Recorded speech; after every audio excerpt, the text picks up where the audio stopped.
Gwalior western command में तैनात फौजी देवेंद्र राजावत ने अपनी और अपनी मां की जान को खतरा बताया है। उन्हें यह खतरा किसी और से नहीं बल्कि अपनी पत्नी, उसके जीजा और पुलिस में तैनात उसके भाई से है। फौजी का कहना है कि उसकी पत्नी, उसके घर वाले और जीजा कभी भी उसे और उसकी मां की हत्या कर प्रॉपर्टी हथिया सकते हैं। फौजी देवेंद्र राजावत की शादी को सिर्फ 6 महीने ही हुए हैं। पीड़ित देवेंद्र राजावत का कहना है कि वंदना को इसलिए उसे छोड़कर जाना पड़ा क्योंकि उसकी ऑपरेशन सिंदूर में ड्यूटी लगी थी। उधर उसका जीजा कमल किशोर तोमर और घर के अन्य लोग उसे लगातार धमकाते रहे।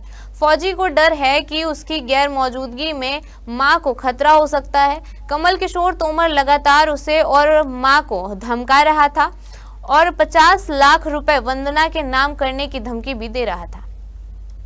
मेरी शादी 2024 दिसंबर में 28 तारीख को मेरी फिक्स हुई थी और शादी मेरी 25 अप्रैल को थी। और इसके बीच मुझे मेरी वाइफ से बात करने दिया नहीं गया, जबकि मैं कहता रहा कि मेरी बात करा दो, आज का नया ज़माना है, बीवी से हम दोनों के भाव दाव मिलने दो। कि वो भी एक जॉब पे है, मैं भी जॉब पे हूँ, वो भी नर्सिंग में है, गवर्नमेंट जॉब है मुरैना हॉस्पिटल में।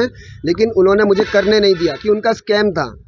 स्कैम इस प्रकार था कि जैसे कि शादी कर लें, फिर जैसे उन्होंने किया अपने प्लान के मुताबिक, शादी करके तीसरे दिन ही वो भाग गई, जिसका उसका अफेयर था। जब मुझे उसका अफेयर का पता चला कि उसका जीजा के साथ उसका अफेयर है, उसने अपनी बहन तक को मरवा दिया।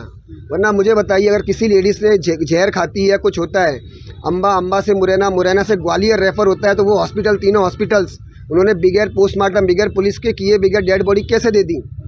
इसमें यहाँ तक पुलिस या प्रशासन भी मिला हुआ है।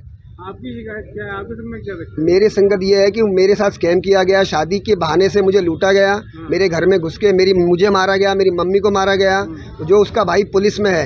एक फरियादी ने आज जनसुनवाई के दौरान एक शिकायत की है कि उसकी पत्नी उनके साथ नहीं रह रही है और शादी के तुरंत बाद ही वो यहाँ से चली गई हैं और वो मुरैना में कहीं काम कर रही हैं, किसी अन्य के साथ रह रही हैं।